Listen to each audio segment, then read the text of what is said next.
friend of over a decade, and I've only been here 5 years. Steve Brooks, who has played here numerous times in the past.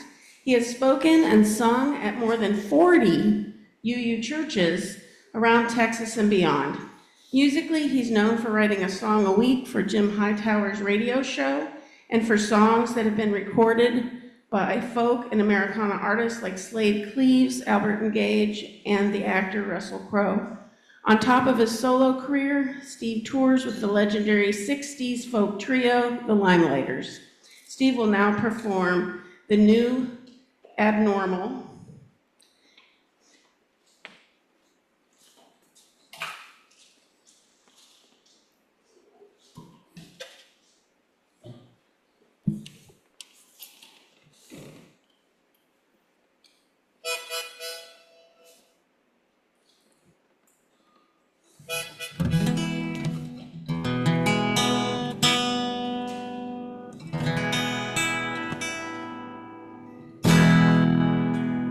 I wrote this song 7 or 8 years ago.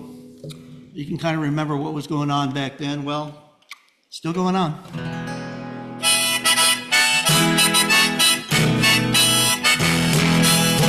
When you see white men marching in the street, like the Ku Klux Klan without the sheets, when they get blessed by a presidential tweet, it's strange but true. Welcome to the new abnormal.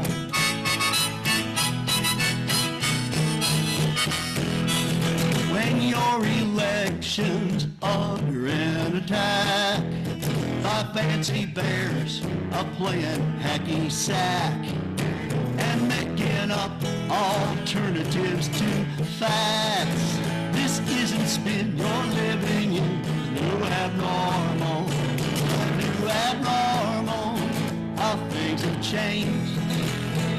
What's strange is when it doesn't seem so strange. You a looking glass or down some wormhole, you've landed in the new abnormal.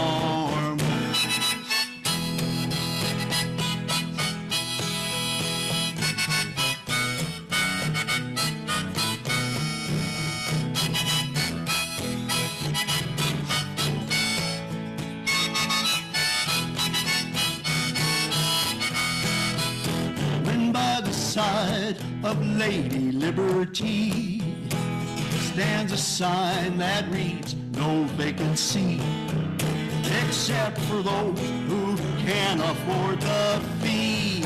You're tired and poor are out the door in the new abnormal. The new abnormal, how things have changed. What's strange is if it doesn't seem so strange. You're looking glass or down some wormhole, you've landed in the new abnormal. It's just a dream, is what you tell yourself. Click your heels and you'll be someplace else. That doesn't make you doubt your mental health or curse your luck for getting stuck in the new abnormal. 'Cause what's the deal? This can't be real. The new abnormal. The new abnormal.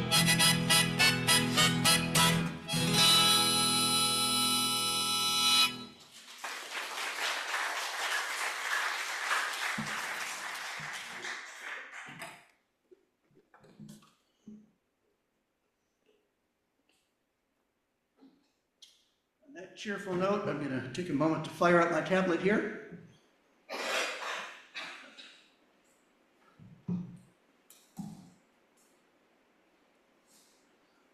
Y'all have probably never heard of a writer by the name of Christopher Blair.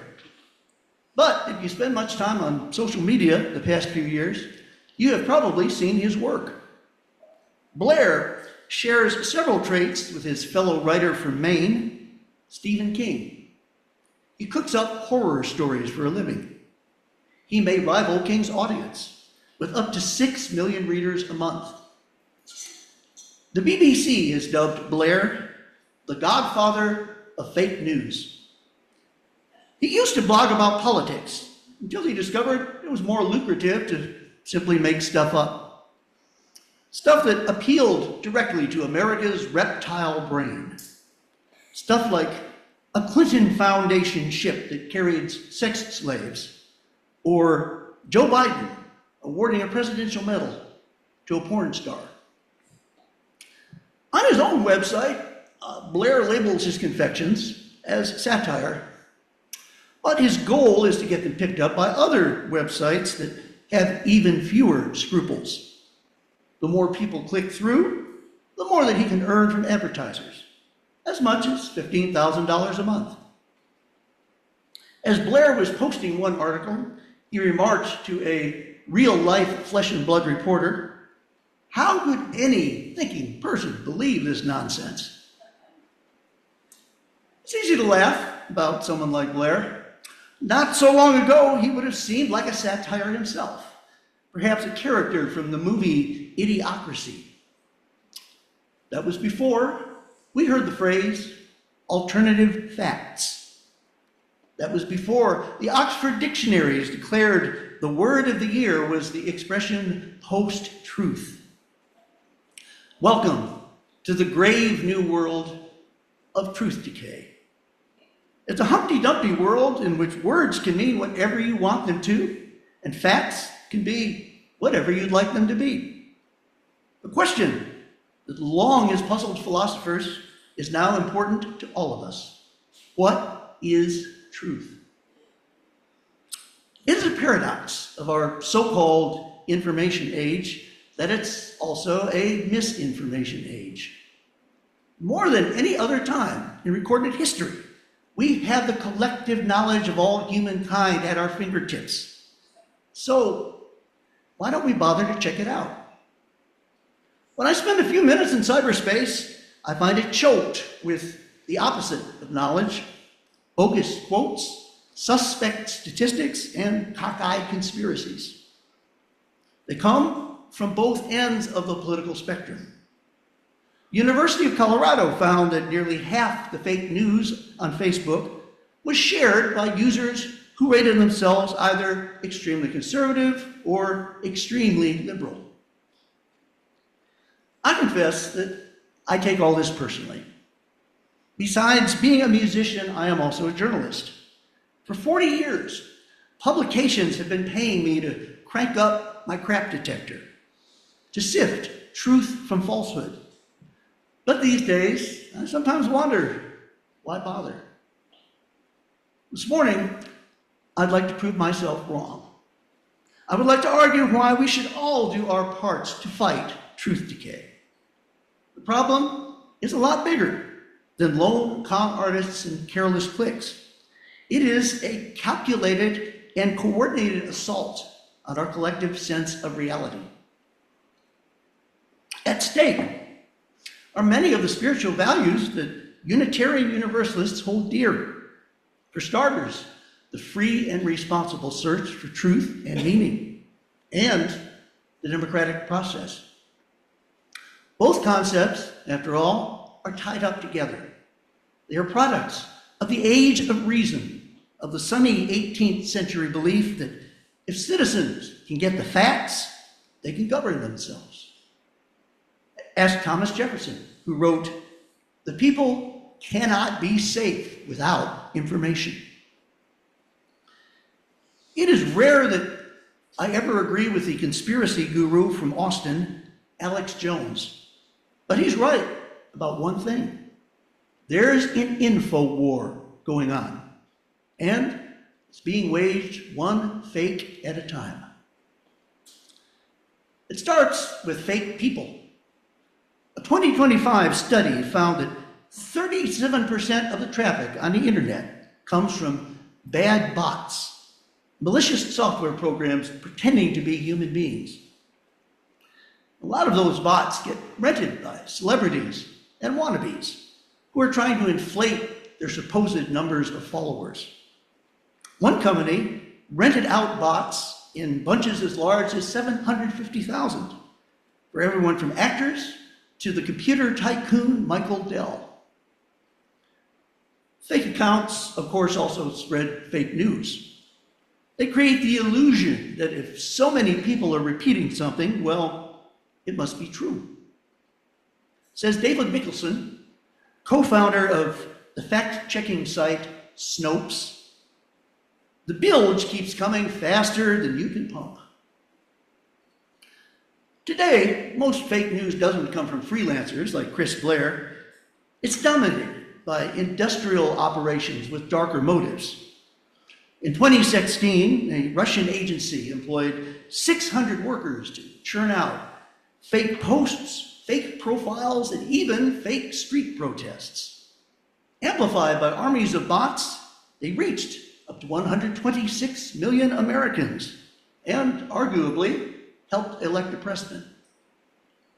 At that scale, fake news causes real-world tragedies. Misinformation about COVID contributed to over 300,000 preventable deaths among unvaccinated Americans, according to Brown University. On the political front, a big lie that an election was stolen in 2020 stirred up a mob to assault the US Capitol.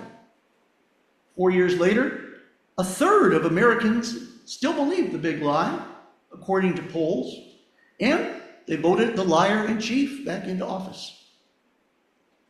But the agenda is broader than a single election. Says Rick Stengel, who used to have the job of combating Russian trolls for the US State Department, it's less the propagation of lies than the idea that there is no truth. It seeks to undermine the very concept of empirical facts. The less that the average person can distinguish truth from lies, the more they become vulnerable to dictators and cult leaders, says the psychotherapist Stephanie Sarkis. She writes, "You question your reality and you start accepting theirs."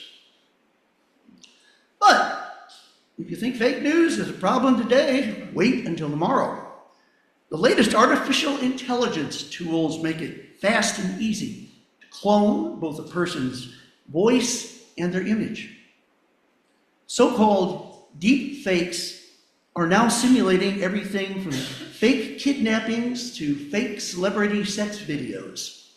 Not to mention politicians mouthing words that they never actually said, like the US president telling citizens in New Hampshire to stay at home and not to vote.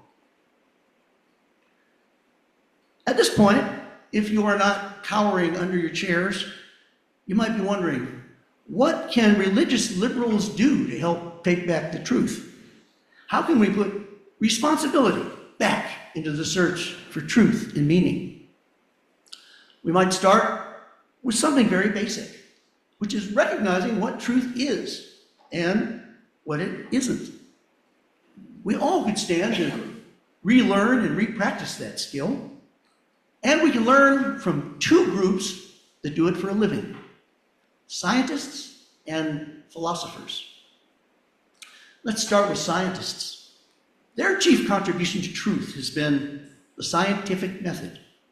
It's a practical approach that assumes that there is a real world out there and that we can learn objective truths about it by performing experiments.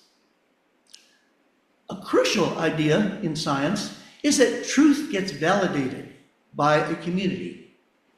If two different people perform the same experiment and they get the same results, we can have high confidence in their conclusions.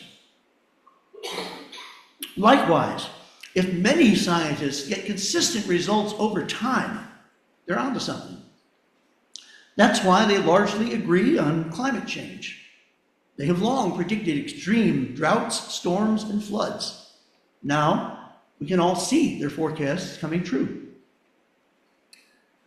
Philosophers give us a second useful measure of objective truth. That is logic. If I am to accept a story as being true, it should not contradict itself. It should fit the known facts, and the facts should come from reliable sources. Science and logic can help us recognize what truth is. It's also helpful to recognize what truth is not.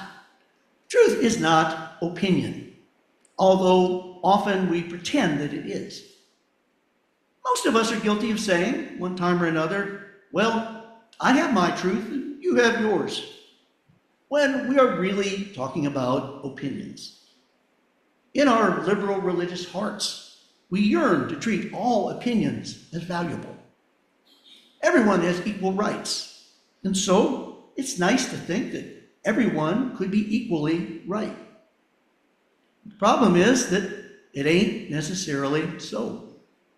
Some people believe with all their hearts that our planet is 6,000 years old and flat. Or they believe big lies about killer vaccines and stolen elections.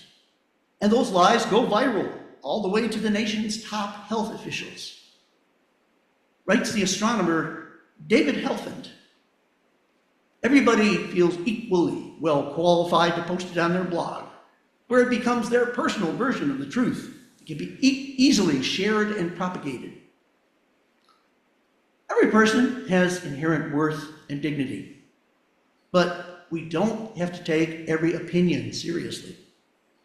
And we certainly don't have to share it with our friends. Let's assume that none of us really wants to share fake news.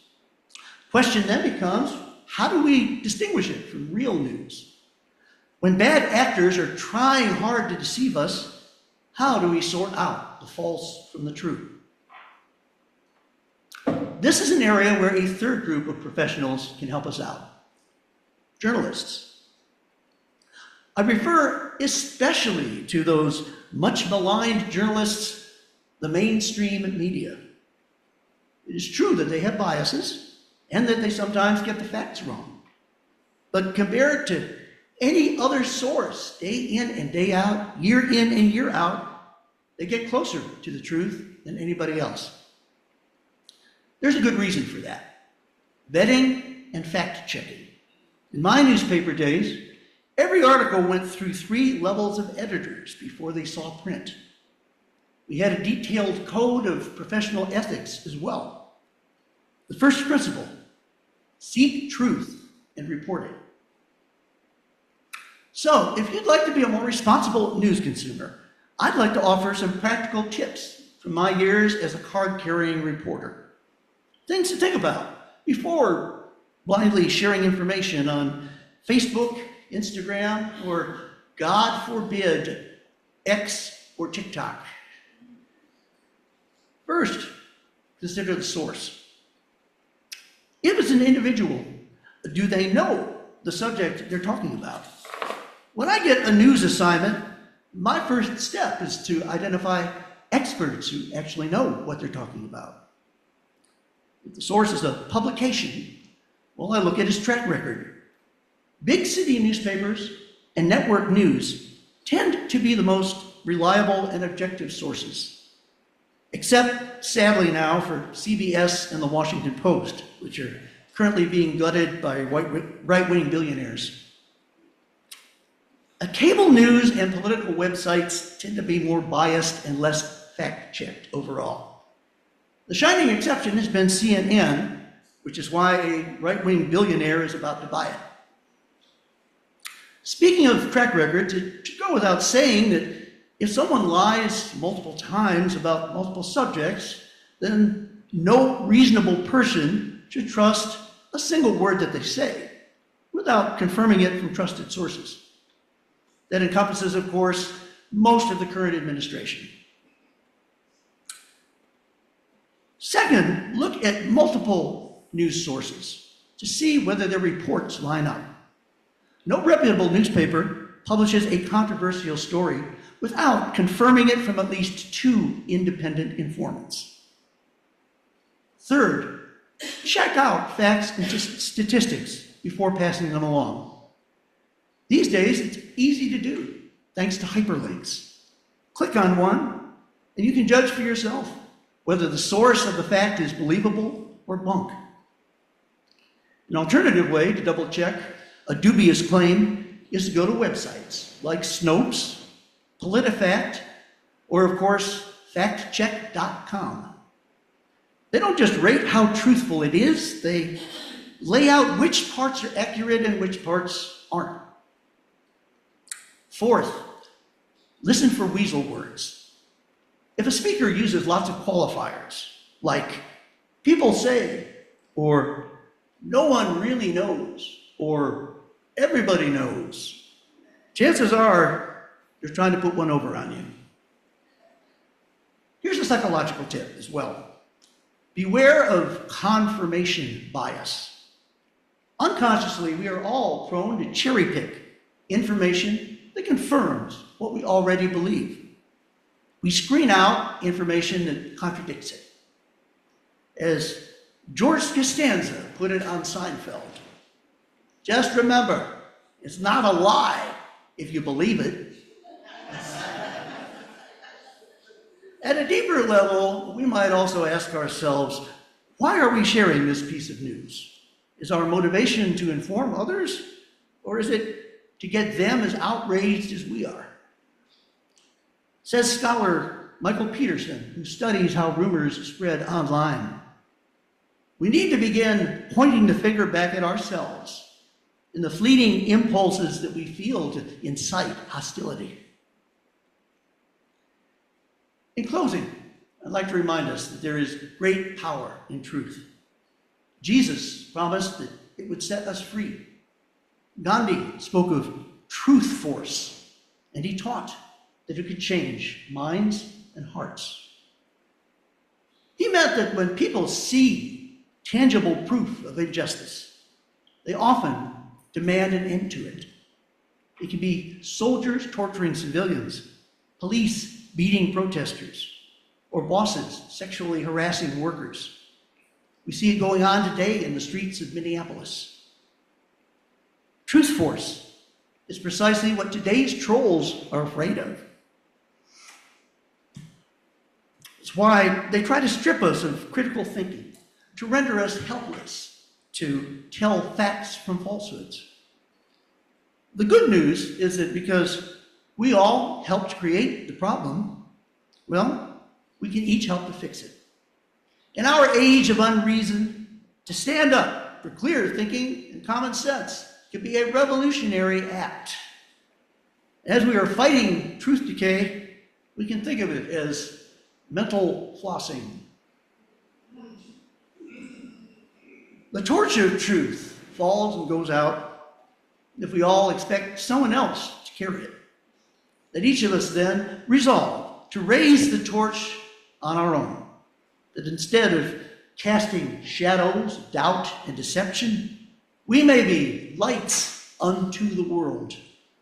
The future of our democracy and our planet may depend on it. And that's no lie. Thank you very much.